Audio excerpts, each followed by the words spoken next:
تنہا عن الفحشاء والمنکر۔ اللہ رب العالمین اس آیت کریمہ کے اندر بھی بیان کر رہا ہے کہ اے لوگوں، ہم نے تمہیں نماز پڑھنے کا حکم اس لیے دیا کیونکہ یہ نماز تمہیں برائیوں سے روکنے والی ہے، یہ نماز تمہیں برائیوں سے دور کرتی ہے، اس لیے ہم نے تمہیں نماز پڑھنے کا حکم دیا۔ اتل ما اوحی الیک من الکتاب واقم الصلاۃ، اے میرے نبی، اللہ تبارک و تعالیٰ نے جس کتاب کو تمہارے اوپر نازل کیا تم اس کتاب کی تلاوت کیا کرو اور نماز کی پابندی کرو۔ جس کتاب کو تمہارے اوپر نازل کیا گیا اس کتاب کی تلاوت کرو اور نماز کی پابندی کرو۔ نماز کی پابندی کیوں؟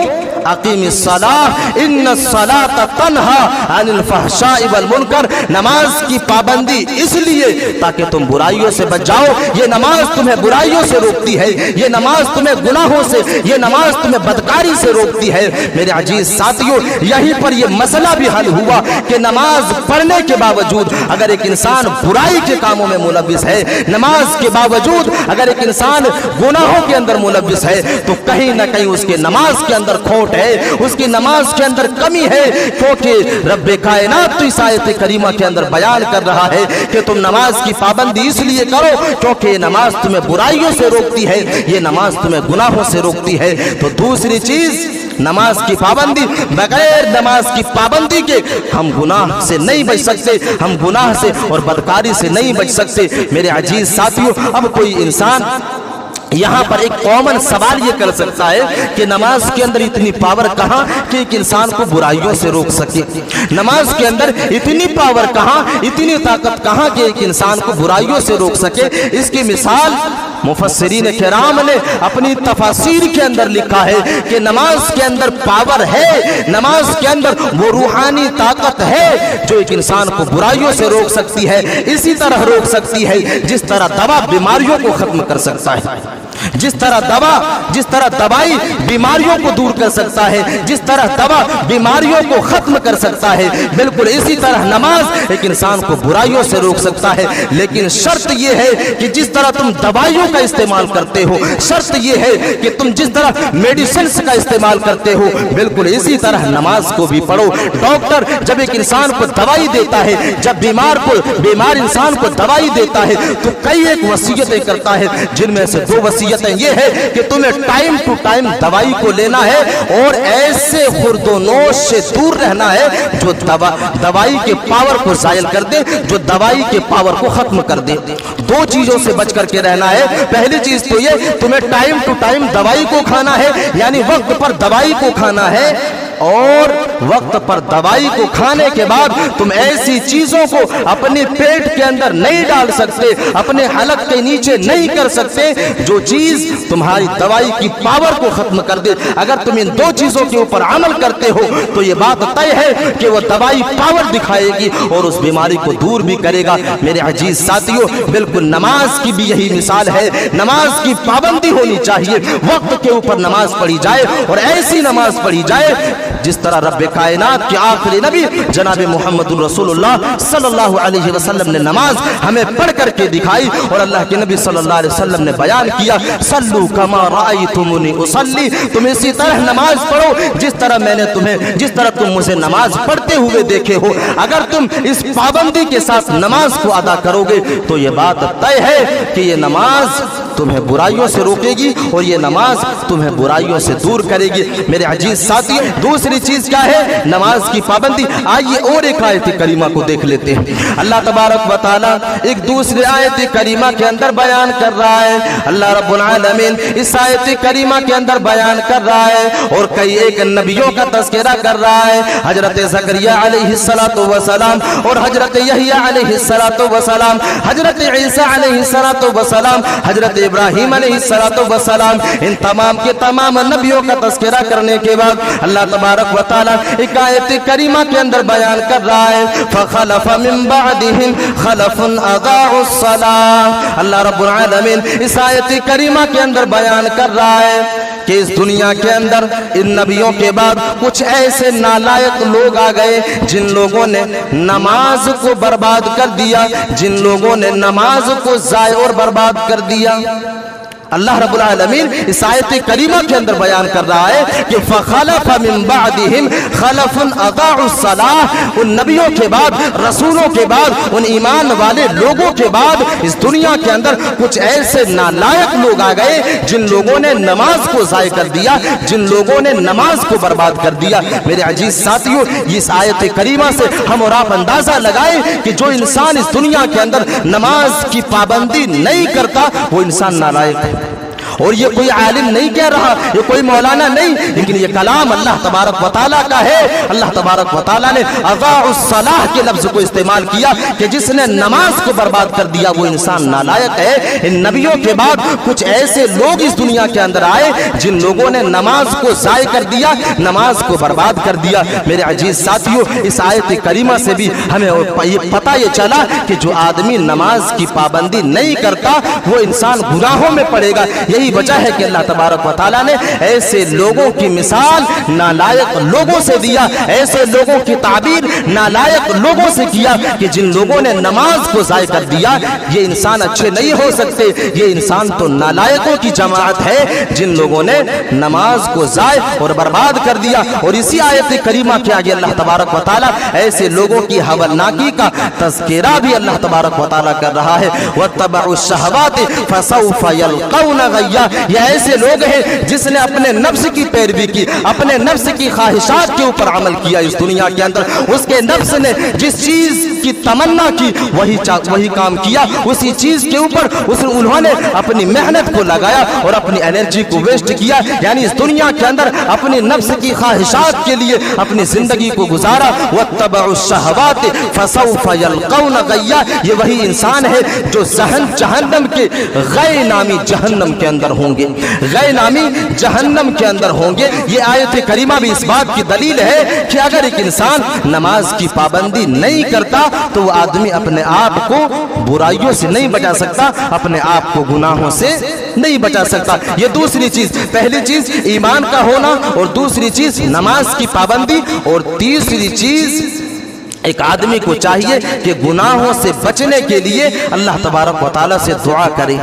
اللہ تبارک و تعالیٰ سے اپنی ہاتھوں کو اٹھا کر کے گناہوں سے بچنے کے لیے دعا کرے۔ میرے عزیز ساتھیوں، مثال کے طور پر حضرت یوسف علیہ السلام کی اس زندگی کو آپ مطالعہ کریں اور پڑھنے کی کوشش کریں جہاں پر حضرت یوسف علیہ السلام کے پیچھے عزیز مصر کی بیوی پڑی اور حضرت یوسف علیہ السلام کو برائیوں کے اوپر اور بدکاری کے اوپر ابھارنے کی کوشش کی، حضرت یوسف علیہ السلام سے برائیوں کے اوپر ورغلانے کی کوشش کی، لیکن حضرت یوسف علیہ السلام نے جب بدکاری کی طرف مائل ہونے سے اپنے آپ کو بچایا اور عزیز مصر کی بیوی کے بہکاوے میں نہ آیا تو ان کی بیوی نے یہ حربہ اپنایا اور ان کی بیوی نے یہ اعلان کیا کہ اگر حضرت یوسف بدکاری کی طرف آمادہ نہیں ہوتا تو ہم اسے سماج کے اندر بدنام کریں گے، ہم اسے ذلیل و رسوا کریں گے، اور ذلیل و رسوا کریں گے یا تو پھر ہم اسے قید خانے کے اندر بند کریں گے، جیل خانے کے اندر بند کروائیں گے۔ میرے عزیز ساتھیوں، جب یہ دعویٰ کیا عزیز مصر کی بیوی نے، اس وقت حضرت یوسف علیہ السلام نے اللہ تبارک و تعالیٰ سے دعا کیا کہ اے میرے پروردگار عالم، ان برائیوں کے بنسبت ہم جیل خانے کو پسند کرتے ہیں، ہمیں جیل کے اندر بند کر دیا جائے لیکن ہم بدکاری کی طرف نہیں جائیں گے۔ اے میرے پروردگار عالم، اگر ان برائیوں سے ان لوگوں کو نہیں پھیرا تو میں ایک انسان ہوں، میں برائیوں کی طرف جا سکتا ہوں، اگر میں برائی کی طرف گیا تو میں نادانوں میں سے ہو جاؤں گا۔ اے میرے پروردگار عالم، میں ان بدکاری سے زیادہ اس جیل خانے سے محبت کرتا ہوں، اس جیل خانے کو پسند کرتا ہوں۔ اور اللہ تبارک و تعالیٰ نے حضرت یوسف علیہ السلام کی دعا کو قبول کیا اور حضرت یوسف علیہ السلام کو بدکاری سے بچایا اور حضرت یوسف علیہ السلام کو جیل خانے کے اندر بند کر دیا جاتا ہے۔ ایسا کیوں ہوا؟ حضرت یوسف علیہ السلام کے پاس وہ سارے کے سارے راستے موجود تھے، دو ہی راستہ تھا، یا تو بدکاری کر لیتا یا تو جیل کے اندر چلا جاتا، لیکن حضرت یوسف علیہ السلام نے اس رب کائنات سے اپنے ہاتھوں کو اٹھا کر کے دعا کیا اور اللہ تبارک و تعالیٰ سے یہ دعا کی کہ اے میرے پروردگار عالم،